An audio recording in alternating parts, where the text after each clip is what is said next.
जी बिल्कुल, हम तो मानते हैं कि यह न्याय यात्रा सफल रही। पूरे प्रदेश में आज कहीं साझा में यात्रा चल रही है, कभी कवर्धा में सतनामी समाज की यात्रा चल रही होती है, कभी गोंड समाज की यात्रा चल रही होती है। आज जशपुर जिले में 3 दिवसीय यात्रा का समापन हुआ है बंदरचुआ में, और हमारे कुछ प्रतिनिधि गए हुए थे माननीय मुख्यमंत्री जी के निवास ज्ञापन सौंपने के लिए। तो यहाँ जो भीड़ शांतिपूर्ण तरीके से बैठी रही और 3 दिन की यात्रा उन्होंने कंप्लीट की, आस्था से लेकर बगिया बंदरचुआ तक। तो ये बहुत अच्छे से हुआ है संपन्न, और हम मानते हैं कि बहुत अच्छे से सफल रहा है। बीच बीच में पुलिस के द्वारा रोकने का प्रयास किया गया बैरिकेड लगा के, उसके संबंध में क्या बोलना चाहेंगे? चूँकि हमारे समाज के लोगों ने इस यात्रा के लिए अनुमति मांगने की कोशिश की थी, हफ्ते भर तक भटकते रहे यहाँ से वहाँ, लेकिन आप लोगों को पता है कि शायद सरकार जो है वो हमारे समाज को कभी भी इस तरह की रैली करने की अनुमति नहीं देगी, क्योंकि ये जो रैली थी उन्हीं की एक विधायक है, बीजेपी की विधायक रायमुनि भगत जी, उन्हीं के खिलाफ ये रैली की जा रही थी। रायमुनि भगत जी जशपुर विधानसभा से विधायक चुनी गई हैं, और उन्होंने जो यहाँ के बाहुल्य है, बहुसंख्यक हैं आदिवासी समाज, ईसाई आदिवासी समाज, उन पर उनके गुरु पर, ईश्वर पर निंदा की थी, अपशब्द बोले थे, अनर्गल टिप्पणी की थी, उसके खिलाफ यह रैली की जा रही थी। वैसे तो ईसाई समाज कभी भी इस तरह से सड़क पर उतरकर आंदोलन नहीं करता है, लेकिन जब उनकी आस्था को ठेस पहुंची तब जाकर उन्होंने सड़क पर उतरकर यह लड़ाई लड़ी है।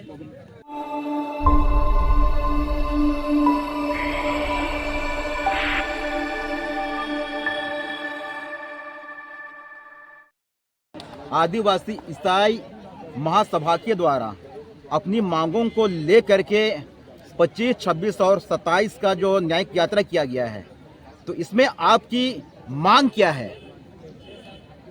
1 सितंबर को जसपुर की विधायक रायमुनि भगत के द्वारा भुइहर समाज के भूमि पूजन कार्यक्रम में ईसा मसीह के बारे, ईसाइयों का आराध्य ईसा मसीह के बारे में आपत्तिजनक टिप्पणी, उनका मजाक उड़ाया गया था।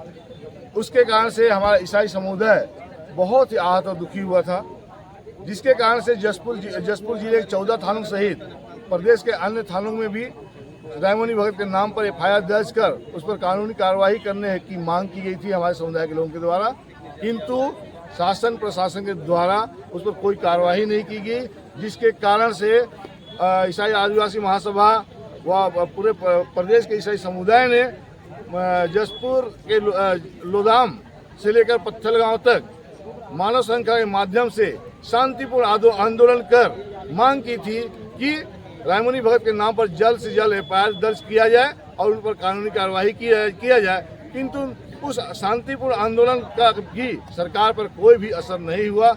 इसके कारण से ईसाई समुदाय आज 3 दिवसीय दिनांक 25, 26 और 27 अक्टूबर को आस्था से पदयात्रा शुरू कर यहाँ बगिया बंदरचुआ तक पद यात्रा के माध्यम से एक शांतिपूर्ण आंदोलन के माध्यम से मांग करने के लिए आया, अपना ज्ञापन सौंपने के लिए आया कि माननीय मुख्यमंत्री जी, आप हमारे क्षेत्र के विधायक हैं, और विधायक होने के बाद आप हमारे छत्तीसगढ़ के मुखिया हैं, अब मुख्यमंत्री है, हमारी गुहार है, हम आहत हुए हैं क्योंकि आपके एक विधायक हमारे ईसा मसीह के बारे में आप शब्दों का प्रयोग किया है, हमारी ईसा मसीह का मजाक उड़ाया है। इसलिए हम चाहते हैं कि आप उस पर एफआईआर दर्ज कीजिए, उस पर कानूनी कार्रवाई कीजिए। यह मांग को लेकर हम आस्था से यहाँ बगिया तक मुख्यमंत्री को ज्ञापन सौंपने के लिए हम आज आए थे।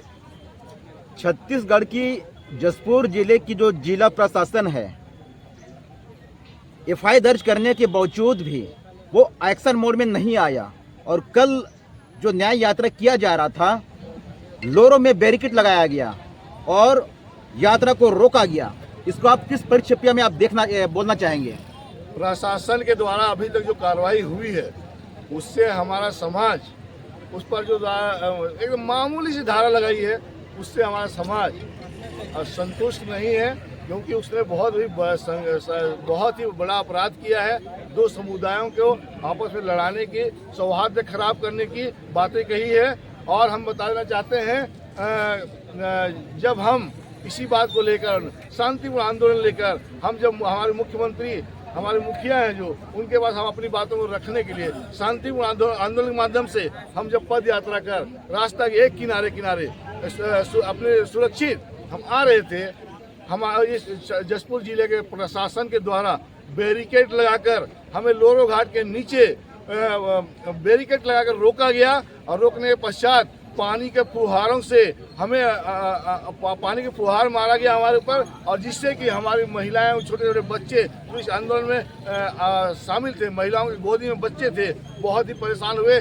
जो उतने दूर से पदयात्रा करके आए थे वो दिन भर भूखे रहकर शाम को 5 बजे तक वह यह गुहार करते रहे कि हमको जाने दीजिए, हम अपने मुख्यमंत्री के पास जाना चाहते हैं, हम उनके पास हम अपनी बात को रखना चाहते हैं, किंतु प्रशासन के द्वारा नहीं सुना गया, उन्हें आने के लिए नहीं दिया गया। इससे ऐसा लगता है कि प्रशासन स्वयं जो है ये रायमुनि भगत को जो आरोपी है उसको आरोपी नहीं बताना चाहती है, वो उनके ऊपर कार्रवाई ना कर हमारे ऊपर कार्रवाई करना चाहती है, ऐसा प्रतीत होता है। और वह रायमुनि भगत को प्रशासन बचाना चाहती है, हमें ऐसा प्रतीत होता है। ज्ञापन देने के बाद क्या होगा, आपकी योजना क्या होगा?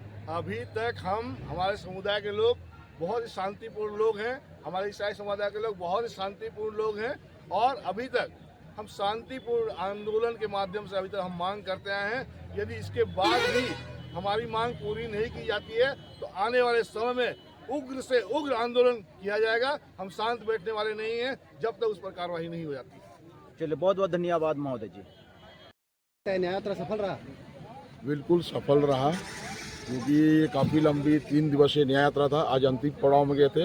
हम लोग का जो उद्देश्य था, हम लोगों का जो तकलीफ, जो हम लोग के समाज, हमारे धर्म के साथ में जो घटना घटी थी, जसपुर विधायक रायमुनि भगत के द्वारा जो ईसा मसीह के बारे में गलत टिप्पणी की थी, उसी बात को लेके हम लोग आज यहाँ बगिया तक आए हुए थे न्याय यात्रा के माध्यम से। तो ज्ञापन दे दिया गया, और निश्चित तौर पे, क्योंकि उस वीडियो को कोई बच्चा भी देखेगा ना तो उसको समझ में आ जाएगा कि गलत बोली, कि गलत हुआ है, तो निश्चित तौर पर माननीय मुख्यमंत्री जी इसको संज्ञान लेंगे और हमें न्याय दिलाएंगे।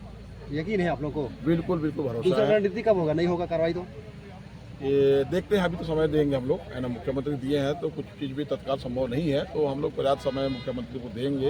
यदि मुख्यमंत्री उसमें कोई कार्रवाई नहीं करते तो हम लोग आगे तो बैठ के रणनीति के तहत आगे चलेंगे। तो हम लोग शुरू से स्टैंड है कि जब तक कार्रवाई नहीं होगा तब तक ये लड़ाई जारी रहेगी, है ना। फिर आगे हम लोग आपस में बात करके, जो हमारी कोर टीम है उनसे बात करके हम लोग आगे की रणनीति बनाएंगे, और संभवतः हम लोग न्यायालय की शरण नहीं जाएंगे। हमारे मुख्यमंत्री जी को उन्हीं के पार्टी के विधायक ने, जो आज हमारे कुनकुरी के विधायक होकर जो हमारे विधायक हैं, जिनको हमने मतदान किया है और हमने विधायक बनाया है, और विधायक बनने के पश्चात वह मुख्यमंत्री बने हैं। हमने हमारे मत से ही बने, हमारे वोट से ही बने हैं। तो हमारी उनको चिंता होनी चाहिए, हमारे क्षेत्र के विकास की बात सोचनी चाहिए, और हमें जो तकलीफ है वह बात को सुनते हुए जो भी हमारे साथ में न्याय करनी चाहिए, ये हमारी मांग है। और हम हमारे लोगों से चाहेंगे, हम लोग एकदम शांतिपूर्ण लोग हैं, हम जब भी करेंगे तो सब मिलकर जो भी निर्णय होगा वह निर्णय के पश्चात ही हम कोई कदम उठाएंगे।